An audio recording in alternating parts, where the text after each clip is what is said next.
بردہ شریف سے نجات مل جاتی ہے۔ امام حسین رحمۃ اللہ تعالی علیہ کو کیا حاصل ہوا جب آپ نے یہ کلام لکھا؟ رات کو سوئے تو سوئی ہوئی قسمت انگڑائی لے کے جاؤ۔ کیا دیکھتے ہیں جن کی بارگاہ میں کلام لکھا تھا وہ خود ہی کرم فرمانے آ گئے، وہ آقا خود ہی تشریف لے آئے۔ ایسے کریم آقا ہیں ہمارے، خود بھیک دے اور خود کہے منگتے کا بھلا۔ ایسے کریم آقا خود ہی کرم فرمانے کے لیے تشریف لے آئے، اور پیارے آقا صلی اللہ علیہ وسلم نے کرم فرمایا، فرمایا حسینی جو کلام لکھا ہے سناؤ گے نہیں؟ جو کلام لکھا ہے سناؤ گے نہیں؟ امام حسینی کلام سنا رہے، اللہ اکبر، امام حسینی کلام سنا رہے، سرکار تبسم فرما رہے، مسکرا رہے۔ سرکار نے پسند فرمایا کلام کو پسند فرمایا۔ سرکار نے آپ کے جسم اقدس پہ اپنے ہاتھ مبارک پھیرا، آپ کا فالج دور ہو گیا، آپ کا فالج دور ہو گیا، ایسا کرم ہوا۔ سرکار نے تحفے میں چادر مبارک بھی پیش کی، اپنی چادر بھی پیش کی۔ چادر کو عربی میں کہتے ہیں بردہ، اسی لیے اس قصیدے کو قصیدہ بردہ شریف کیا۔ حضور نے اپنی چادر مبارک بھی پیش کی اور وہ آپ کے پاس رہی، آپ کے پاس رہی۔ ایسا کرم، ایسے کریم آقا ہمارے۔ تو دیکھیے یہ درود پاک، جنہوں نے اپنی زندگی کا مقصد درود پاک کو بنایا، جنہوں نے درود پاک کو ٹارگیٹ کیا کہ میں اپنی زندگی میں اتنا درود پاک پڑھوں گا، اسے اس کی برکتیں ملی۔ تو آپ اور میں ہم کیوں محروم رہے؟ آج ہماری زندگی یہ سانسیں چل رہی ہیں، یہ غنیمت ہے، یہ غنیمت ہے ہمارے لیے۔ کب سانس کی ڈوری کٹ جائے، کب یہ گنتی پوری ہو جائے، کوئی نہیں جانتا۔ لیکن ہمارے درمیان ہنستے کھیلتے کھاتے پیتے بولتے چالتے لوگ، اچانک ہمیں خبر ملتی ہے کہ جی ان کا فلاں کا انتقال ہو گیا۔ کوئی قاصد نہیں تھا، کوئی پتہ نہیں تھا، کوئی بسا اوقات تو ایسا ہوتا ہے خود حیران ہو جاتا ہے، یار ان کا انتقال ہو گیا، ابھی مجھ سے ملاقات ہوئی ہے فلاں جگہ پر، ابھی مجھ سے مل کر گئے، ابھی یہاں سے گزرے، صحیح تھے، اچانک کیا ہو گیا؟ یہ زندگی کی ڈوری ہے، یہ کبھی بھی کٹ سکتی ہے، سانسوں کی گنتی ہے، جب پوری ہو گئی اس کے لیے کوئی بہانہ نہیں ہوتا۔ کبھی کبھی بہانے بن جاتے ہیں، سالوں سے بندہ بیمار پڑا ہوا تھا، مر گیا، وہ ایک الگ چیز ہے، لیکن کبھی کبھی اچانک موٹر سائیکل پہ جا رہے حادثے کا شکار ہوا، انتقال کر گیا، کبھی کوئی مسئلہ ہوا، کبھی کسی سبب سے انتقال کر گیا، لیکن اچانک موت کا شکار ہو جاتا اور دیکھتے ہی دیکھتے اندھیری قبر میں پہنچ جاتے ہیں، کئی ایک دلوں کو غمگین کر جاتے ہیں۔ تو ہم میں سے نہ جانے کتنے ایسے ہوں گے، پتہ نہیں اگلا جمعہ دیکھنا نصیب ہوگا نہیں ہوگا، اگلا جمعہ تو بہت دور کی بات ہے، اگلی صبح بھی ہم دیکھ سکیں گے نہیں دیکھ سکیں گے، گارنٹی نہیں ہے۔ اب بتائیے ایسی زندگی کہ ہمیں خود نہیں پتا کہ اگلی سانس ہے ہمارے پاس یا نہیں ہے، پھر ہم غفلت کا شکار ہے، اور ایسے غفلت کا شکار ہے، ایسا لگتا ہے ہماری امیدیں 100 برس کے سامان کی ہم نے کی ہوئی ہے، 100 برس ہم زندہ رہیں گے۔ آگاہ اپنی موت سے کوئی بشر نہیں، سامان 100 برس کا ہے، پل کی خبر نہیں۔ تو خوشی کے گیت لے گا کب تک، تو یہاں زندہ رہے گا کب تک، ایک دن مرنا ہے آخر موت ہے، کر لے جو کرنا ہے آخر موت ہے۔ کیسے کیسے گھر اجاڑے موت نے، کھیل کتنوں کے بگاڑے موت نے، موت آئی پہلواں بھی چل دیے، خوبصورت نوجوان بھی چل دیے، مکین ہو گئے لامکاں کیسے کیسے، ہوئے نامور بے نشاں کیسے کیسے، زمین کھا گئی نوجوان کیسے کیسے۔ یہی تجھ کو دن ہے رہوں سب سے اعلیٰ، ہو زینت نرالی ہو فیشن نرالا، ارے جیا کرتا ہے کیا یوں ہی مرنے والا، تجھے حسن ظاہر نے دھوکے میں ڈالا، جگہ جی لگانے کی دنیا نہیں ہے، یہ عبرت کی جا ہے تماشا نہیں ہے، یہ عبرت کی جا ہے تماشا نہیں ہے۔ انسان کو اپنی موت کے لیے ہر وقت تیار رہنا چاہیے، ہر وقت تیار رہنا چاہیے، نہ جانے کب موت کا فرشتہ ہمارے پاس آئے اور کہے کہ بس اب آپ کا کھیل ختم ہو گیا، اس کے بعد ایک بار سبحان اللہ کہنے کی بھی مہلت نہیں ملے، حسرت کرے گا بندہ اپنی زندگی پر، یار ساری زندگی ایسے ہی گزار دی، کچھ بھی نہیں کیا۔ تو موت سے پہلے اپنی زندگی کو غنیمت جانے، یہ جو زندگی ہمارے پاس ہے، جتنی عبادتیں کرنی ہیں اس وقت کر، اللہ کو جتنا راضی کرنا ہے ابھی کر لیں، حضور سے جتنا عشق کا اظہار کرنا ہے ابھی کر لیں، جو کرنا ہے ابھی کر لو، ابھی نوری جوان، ریاضت کے یہی دن ہے، بڑھاپے میں کہاں ہمت۔ یہ نوجوانوں سے خطاب ہے، شہزادہ اعلیٰ حضرت مفتی مصطفی رضا خان صاحب فرماتے ہیں ریاضت کے یہی دن ہے نوجوانوں، ہم نے بڑھاپے میں لوگوں کو عبادت کرتے ہوئے دیکھا ہے، بیچارے سجدہ بھی نہیں کر پاتے، سجدہ بھی نہیں کر پاتے۔ سجدے میں جب جا رہے ہوتے ہیں تو پہلے اپنے جسم کی حیت کو تبدیل کرتے ہیں، بامشکل بیٹھتے ہیں، اس کے بعد وہ سجدے میں جاتے ہیں۔ کچھ بیچارے ایسے ہیں جو سجدہ کرنے کے لیے ترستے ہیں، ان کا دل چاہتا ہے کہ یار میں بھی اپنے رب کے حضور زمین پر ماتھا ٹیکوں، میں بھی رب کے حضور سجدہ کروں، لیکن وہ سجدہ کرنے کو ترستے نہیں کر سکتے، بیچارے مجبور ہو گئے ہیں، بیچارے مجبور ہو گئے، معذور ہو گئے۔ تو یہ جو جوانی ہے نا آپ کے پاس، یہ غنیمت ہے، نوجوانوں آپ سے خطاب ہے، ریاضت کے یہی دن ہے۔ بڑھاپے میں کہاں ہمت، جو کچھ کرنا ہے اب کر لو، ابھی نوری جوان ہو، ابھی نوری جوان ہو۔ تو ہر چیز اللہ تبارک و تعالی نے اپنے مخصوص انداز سے رکھی ہوئی، سانسیں ان کی گنتی ہے۔ انسان جب دنیا میں آیا ہے اس کا رزق لکھ دیا گیا ہے، اتنا کھائے بغیر دنیا سے نہیں جائے گا۔ اب دیکھیے اتنا رزق بندے کے پاس، جتنا وہ کھائے گا، جتنا وہ کھائے گا، جتنا اس کا لکھا ہوا ہے اس سے زیادہ نہیں کھا سکتا، لیکن ہمارے حرص کی آپ انتہا دیکھیں، ہمارے حرص کی انتہا نہیں، بس ادھر سے بھی آ جائے، ادھر سے بھی آ جائے۔ سیٹھ جی کو فکر ہے ایک ایک کی 10 کیجیے، موت آپ پہنچی صاحب جان واپس کیجیے، وقت پورا ہو گیا۔ آپ اسی چکر میں لگے رہے کہ بینک بیلنس بنا لوں، ایک کوٹھی ہے ایک اور بنا لوں، ایک فلیٹ لے لیا، ابھی تو ایک اور خریدنا ہے، ابھی تو وہ بچہ بھی باقی ہے، اس کے لیے بھی ایک الگ سے مکان لینا ہے، گاڑی یہ لینی ہے، فارچونر لینی ہے، فراری لینی ہے، بڑی والی گاڑی لینی ہے، نہیں یہ فلیٹ نہیں چاہیے، بڑا بنگلہ بنانا ہے۔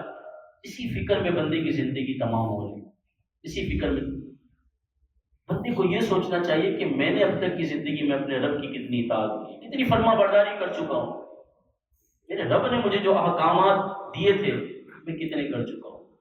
اچھا کچھ لوگ ایسے ہیں کہ یہ سب چیزیں معلوم ہونے کے باوجود بھی دل پر اثر نہیں ہوتا، دل پر اثر نہیں ہوتا، ہر ڈرم جسے کہتے ہیں نا، ہر ڈرمی پر اترا ہوا ساری چیزیں ضد ہے، کوئی بتانے والا بتاتا ہے بھائی یہ غلط ہے، یہ اللہ اور اس کے رسول کے فرمانوں کے خلاف ہے، اللہ اور اس کے رسول نے یہ فرمایا نہیں ہے جو آپ کر رہے ہو، اس سے منع کیا ہے، شریعت روکتی ہے، اس سے نہیں روکتے، ضد پر اڑے ہوئے، ان کے دل کھیلوں میں پڑے ہوئے، یہ اپنے آخرت کے انجام سے بے خبر ہو گئے، بھول چکے ہیں، یہ ہر ڈرم ہو گئے، ہر ڈرمی پر اتر آئے۔ آپ کے سامنے میں نے ایک آیت مبارکہ تلاوت کی، اللہ پاک سورہ بقرہ پارہ نمبر 1 آیت نمبر 75 میں ارشاد فرماتا ہے افتطمعون ان یؤمنوا لکم وقد کان فریق منهم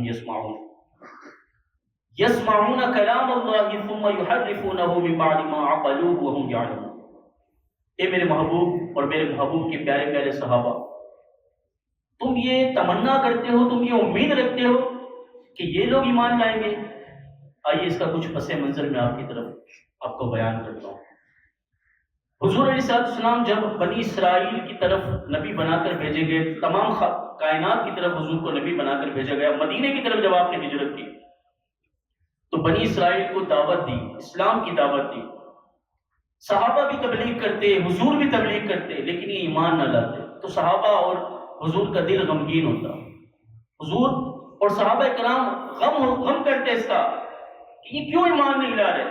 وہ چاہتے کہ جیسے ہم اللہ پر ایمان لائے ہیں، ہم رسول اللہ صلی اللہ علیہ وسلم کی تعظیم کرتے ہیں، ہم رسول اللہ صلی اللہ علیہ وسلم کے احکامات مانتے ہیں، کلام اللہ کو مانتے ہیں، ایسے یہ بھی مانیں، ایسے یہ بھی مانیں، لیکن وہ ایمان نہیں لاتے تھے۔ اب یہاں دیکھیے صحابہ کرام علیہم رضوان کی کتنی پیاری سوچ ہے۔ صحابہ کرام نیکی کی دعوت میں حریص ہوا کرتے تھے، چلتے تھے اس بات پر کہ یار فلاں کیوں نہیں نیک بن جاتا، فلاں کیوں نہیں ہماری طرح ایمان قبول کر لیتا، فلاں کیوں نہیں اللہ کی اطاعت پر آ جاتا۔ صحابہ کرام اس بات سے جلا کرتے تھے، اڑا کرتے تھے، اندر ہی اندر حریص ہوا کرتے تھے اس بات کی۔ تو اللہ تبارک و تعالی نے یہ آیت مبارکہ ان کی تسلی کے لیے ارشاد فرمائی کہ تم یہ امید رکھتے ہو یہ ایمان لائیں گے، یہ بنی اسرائیل والے ایمان لائیں گے؟ یہ ایمان نہیں لائیں گے، حالانکہ ان میں سے ایک گروہ ایسا ہے جو اس سے پہلے بھی اللہ کا کلام سن چکا ہے، تورات سن چکا ہے، یہ تورات سنتے تھے، تورات میں اللہ کی باتیں سنتے تھے، تورات میں اللہ کے نبی کی باتیں سنتے تھے، اللہ کے نبی کی یہ شان کو سنا کرتے تھے، تھے لیکن کیا کیا کرتے تھے؟ ثم يحرفونه من بعد ما قالوا يعلمون، جانتے بوجھتے ان کو بدل دیا کرتے تھے. یہ تعریف کیا کرتے تھے یہ بنی اسرائیل والے، انہوں نے پچھلی کتابوں سے حضور کی شان کو مٹایا، حضور کی شان کو گھٹا کر اس میں لکھا، گھٹا دیا کرتے تھے. وجہ کیا تھی؟ وجہ کیا تھی؟ عناد حق، حق سے دشمنی تھی ان کی. حق سے دشمنی کی وجہ سے یہ حضور علیہ السلام کے مقام اور مرتبے کو، حضور کی نعت کو، حضور کی صفت کو یہ مٹا دیا کرتے تھے، اللہ کے کلام کو یہ مٹا دیا کرتے تھے، بدل دیا کرتے تھے. تو یہاں پر ان کے بارے میں یہ بیان کیا جا رہا ہے کہ یہ ہر ڈرم ہو گئے، ان کو سمجھانے کا کوئی فائدہ نہیں ہے، ان کو سمجھانے کا کوئی فائدہ نہیں ہے، یہ ہر ڈرم ہو گئے. اب دیکھیے ہمارے صحابہ کرام تو اتنے نیکی کی دعوت پر حریص ہوا کرتے کہ کسی کو اگر برائی میں مبتلا دیکھے تو اسے روک دیتے، اسے سمجھا دیتے. لیکن آج کل کے ہمارے معاشرے میں یہ چیز ختم ہوتی چلی جاتی ہے.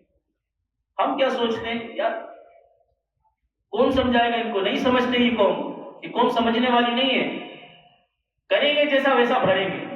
تو ایسا نہیں ہونا چاہیے. حضور علیہ السلام نے ایسے شخص کی مثال کیا بیان فرمایا؟ پیارے آقا صلی اللہ تعالی علیہ وآلہ وسلم نے ارشاد فرمایا کہ جو کسی کو برائی پر مبتلا دیکھ کر اسے منع نہ فرمائے، اس کی مثال اس طرح ہے کہ ایک کشتی ہو، اس میں کچھ لوگ سوار ہوں، کچھ عالی اوپری منزل پر چلے جائیں، کچھ نیچے رہ جائیں. یہ نچلی منزل والے اوپر والوں کے پاس جائیں پانی طلب کرنے کے لیے، اوپر والوں کو برا محسوس ہو کہ یہ بار بار پانی لینے کے لیے آ رہے ہیں. تو ان میں سے کوئی کلہاڑا اٹھائے اور کشتی میں نچلے حصے میں سوراخ کرنے لگ جائے. کوئی آگے پوچھے یہ کیا کر رہے ہو؟ تو وہ کہے کہ تم تو مجھے پانی نہیں دے رہے، تمہیں تو برا لگ رہا ہے میرا پانی لینا، تو اب میں سمندر سے پانی لوں گا. تو اگر کوئی شخص اسے روک لے گا تو یہ سب بچ جائیں گے، نہیں تو سب ہلاک ہو جائیں گے. مفتی احمد یار خان نعیمی رحمۃ اللہ تعالی فرماتے ہیں برائی کی ایسی ہی مثال ہے، اگر کوئی کسی کو برائی میں مبتلا دیکھے اور اسے نہ روکے تو یہ برائی پھیلتی چلی جاتی ہے اور پورے معاشرے کو ڈبو دیتی ہے.